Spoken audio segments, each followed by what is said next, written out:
San Pablo City Emerald Lions Club, President Minnie Del Rio, to your immediate past President and Zone Chairperson Ana Corina Tan, to our immediate past District Governor Rodante Bico and MDLCIF Coordinator PDG Winnie, to my Special Assistant PID Michael So has already gone ahead with Senior Advisor BCC Bobby Laurel and LCIF District Coordinator PDG Stephen Sia. To our first Vice District Governor, Apolinario Cortez, second Vice District Governor, Imelda Mel Pechera, to my companion tonight, my sister, past Zone Chairperson Pearlie Flores, to our Global Membership Team, District Coordinator, past District Governor Toby Antiporda, Global Leadership Team, District Coordinator, past District Governor Ross Antillana, to our District Auditor, past District Governor Ana Marie Palyasigi, to our District Greeter, past District Governor Procesa Rose Peña, to all members of the District Cabinet here present today, to all visiting Lions, Leos, and most especially to the officers and members of the San Pablo City Emerald Lions Club. Isang magandang gabi ho sa ating lahat. Good evening. Tunay po akong nagpapasalamat unang-una sa San Pablo City Emerald Lions Club sa pagkakaayos-ayos ng ating schedule mismong gabing ito. Dahil una po, at baka alam naman ho ng karamihan, their initial schedule for their induction was yesterday, the 9th of November. And as PID Michael So explained earlier, in a turn of events 2 months ago, when Lions International Headquarters confirmed the attendance and visit of our International President Fabricio Oliveira earlier this week, we had to make compromises in scheduling, especially those that are commitments that we must be going to, including an invitation I received in Davao City last night. So I called immediately President Remy Mazaheri of Santa Rosa Centennial, whose induction was supposed to be today.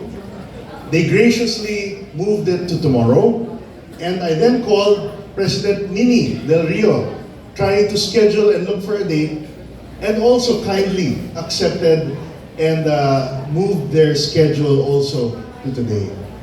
From the outset, I would like to thank the San Pablo City Emerald Lions Club for adjusting to the schedule that we are having amidst the different situations that is arising. I am very happy to witness the celebration of your Lions Club. Few Lions Club in the country can claim to be all female, to last for so long, and also be this dynamic and strong 32 years after you were chartered.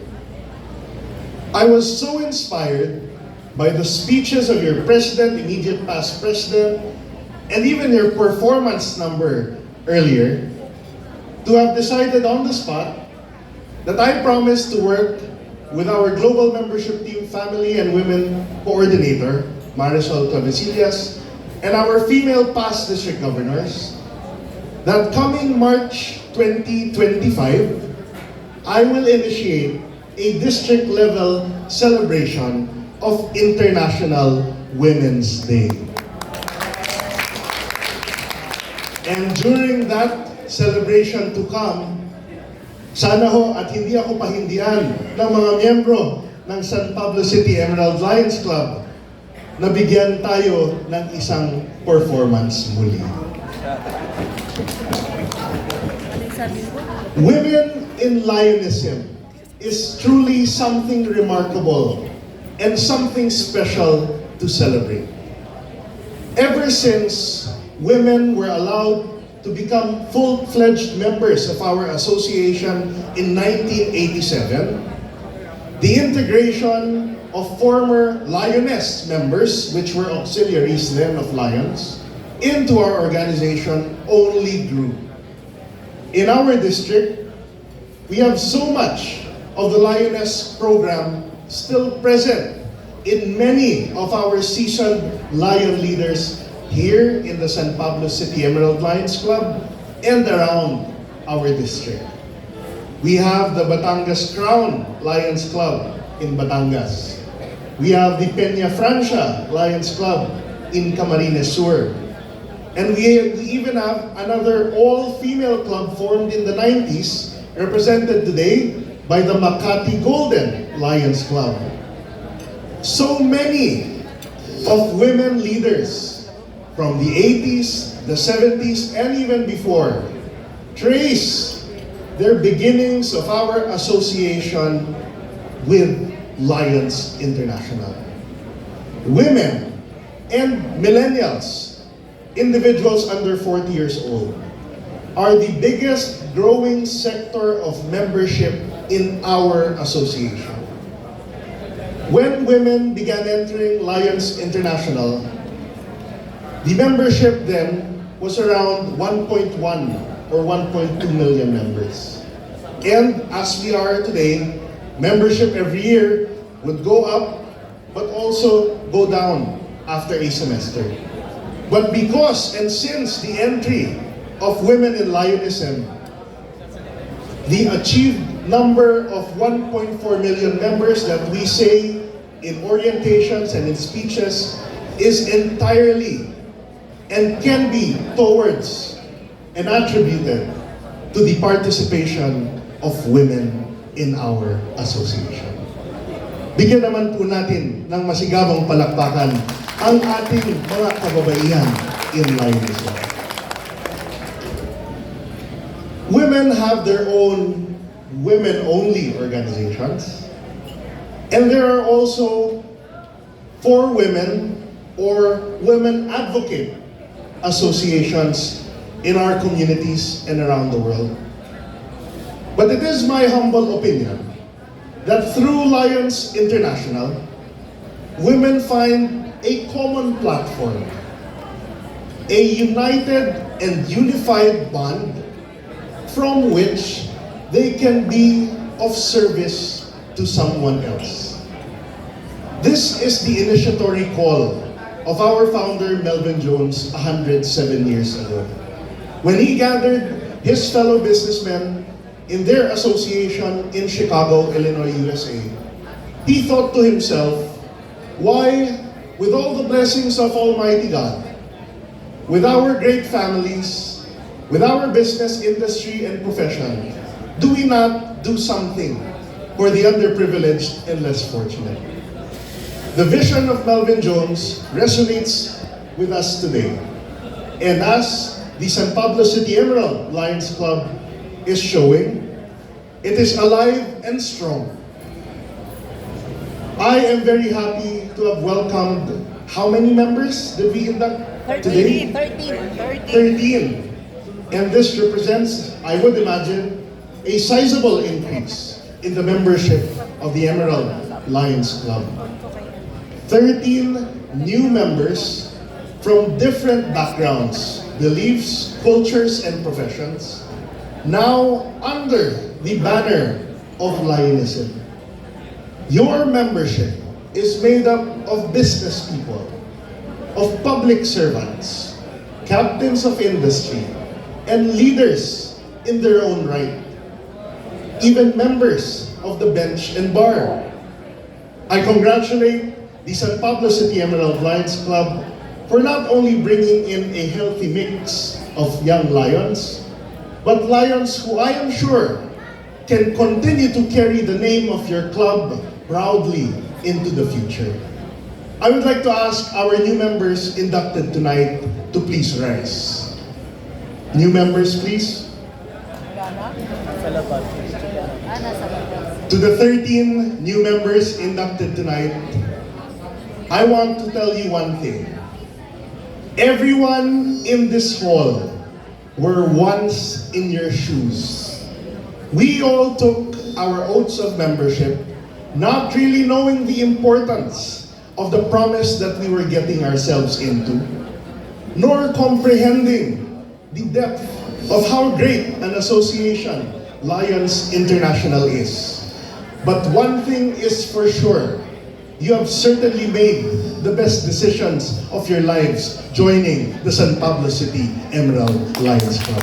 Congratulations again and welcome to Lionessay. Please take your seats.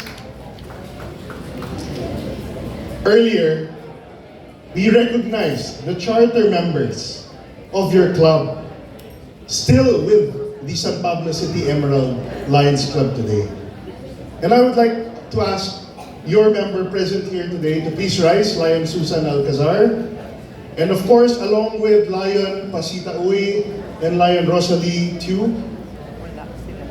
you have carried your club for more than 3 decades now. It is because of your leadership, your examples, and your being able to commit yourself to our association that the San Pablo City Emerald Lions Club stands tall and proud as it is today. The legacy of your club began with you, and it continues with you. Carry your pride as charter members, and I am sure that the next generation of club leaders will look back to your leadership and be thankful for you. Palakpakan po natin ang kanilang mga charter members. Thank you. Being a charter member is a privilege not just any Lion can have. Yours truly is not a charter member of the Pasay City Host Lions Club, nor is PID Michael, nor is our GMT PDG Toby. But all of us bow in reverence and respect to our charter members and officers because they began what is now the institution of our club. Charter members are literally the foundation of your club's legacy. And speaking of legacy, my theme this year is Service, Our Legacy. I want our clubs to focus on how they can contribute in the long term, whether projects that help indigents in a way that extends beyond the date of any dole-out, or in manner or training that can be of help to them in the long run. But today we've heard that the San Pablo City Emerald Lions Club has not just one, but 2 legacy projects forthcoming. First, your very own clubhouse, which I'm sure is to excite everyone in your club. Congratulations on that. And second, and more interesting to me, to have received funding from the Office of the Representative of the 3rd District of Laguna, Congressman Lion Ambenamante, for support in the creation of an institution for children in conflict with the law. Is it correct? And like sort of a halfway house for children lost in direction. If I may so offer a guide on how to deal with such blessings, is to institutionalize the program that you're about to embark on. Institutionalize by creating your own entity for the operations of this institution, which is run by your club. And thereafter, you will be able to gain legitimacy and credibility as a club not only incorporated in itself. I understand that you already have your own SEC papers, but you're able to function for your own charities and raise funds tax-free as a foundation for any forthcoming public funds such as what you have received graciously. I congratulate the San Pablo City Emerald Lions Club because these are matters of Lions Clubs that are maturing, creating different kinds of opportunities, life-changing programs, which your beneficiaries will remember for as long as they live. Congratulations, President Winnie, and to the San Pablo City Emerald Lions Club. I would like to ask all past presidents of your club to please rise.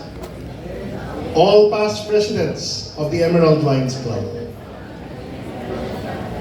To the past presidents of this club, Throughout the years, we've gotten to know each other. I have enjoyed the good friendship and camaraderie every time we've met. And through our interactions, I now know why your club is as strong as it is. Stronger than the newer clubs that are so active right now.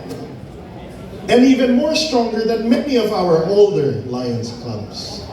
This can only be attributed to each of your terms of office. Because each president built upon the legacy of your predecessor president.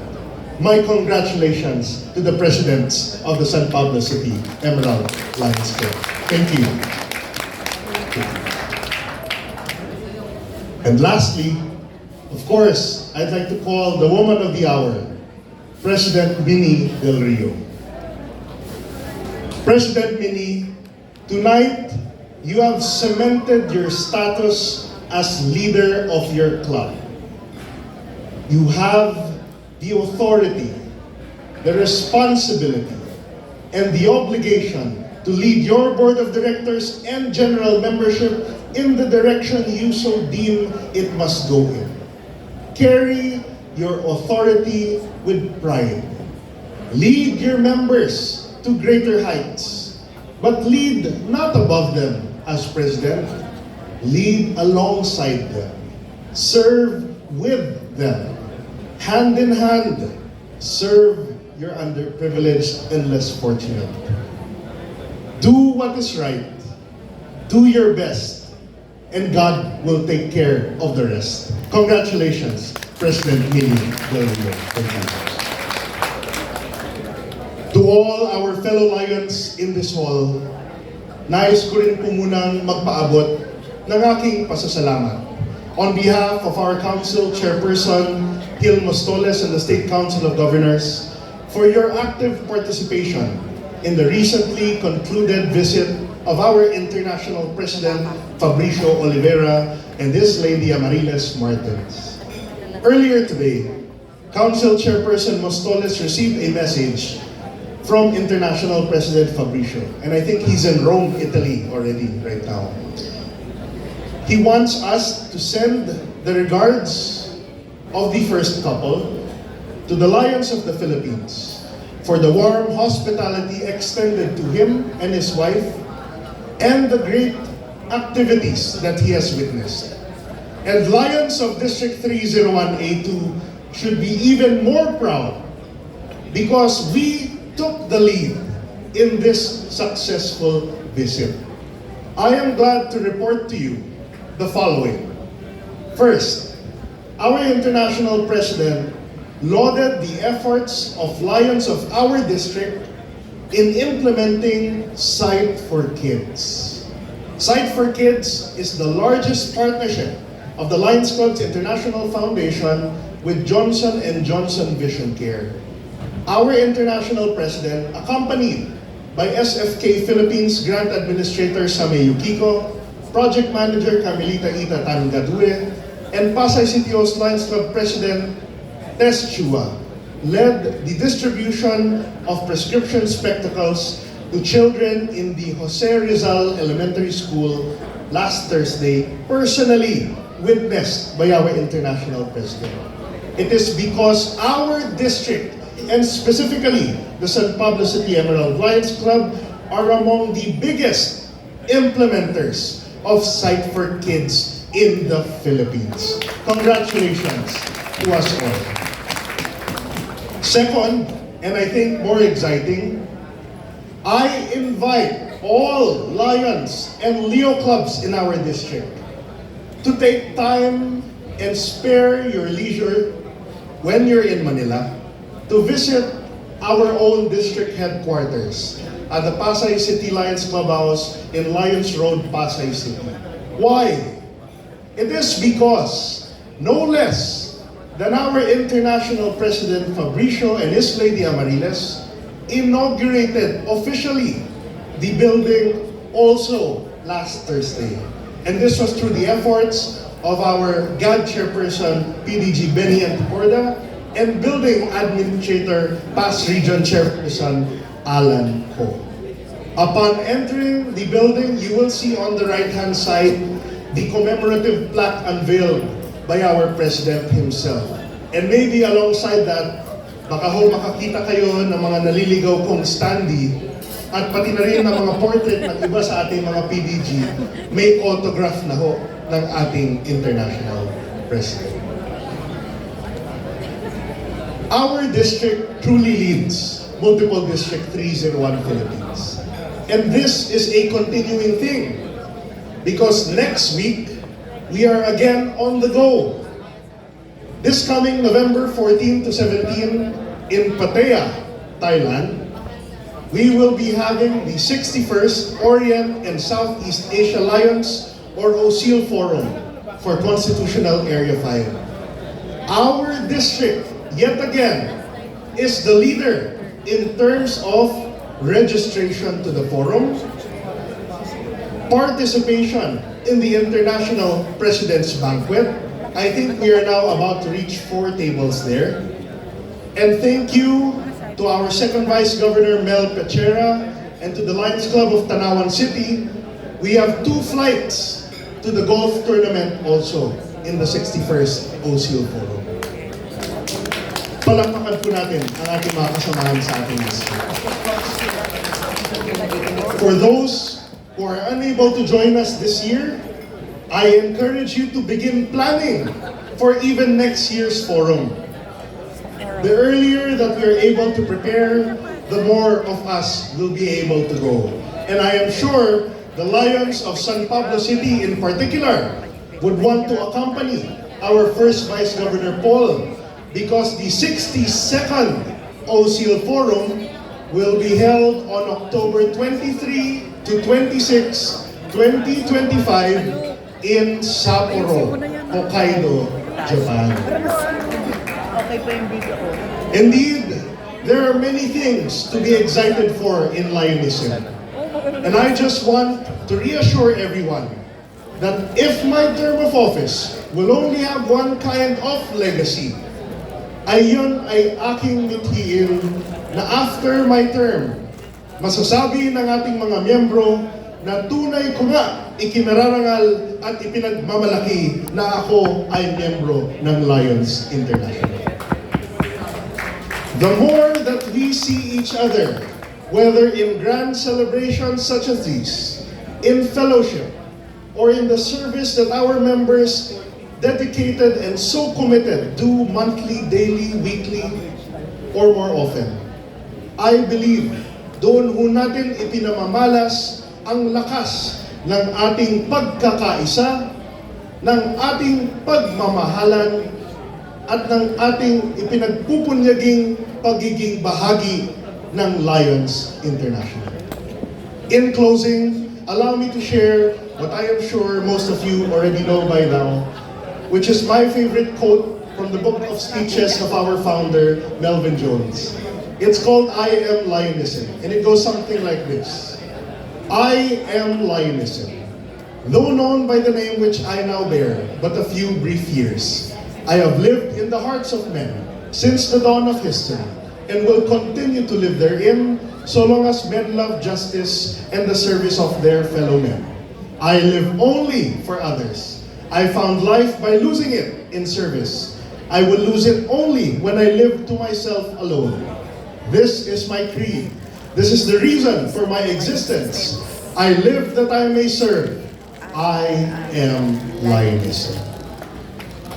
Again, to the officers and members of the San Pablo City Emerald Lions Club led this year by President Minnie Del Rio, my warmest felicitations on the occasion of your anniversary and induction today. And just always remember that your friend, Leo Lion Sol Flores Jr. will always be at your beck and call. Anytime, any place, anywhere, just call my name and I'll be there. Maraming salamat po.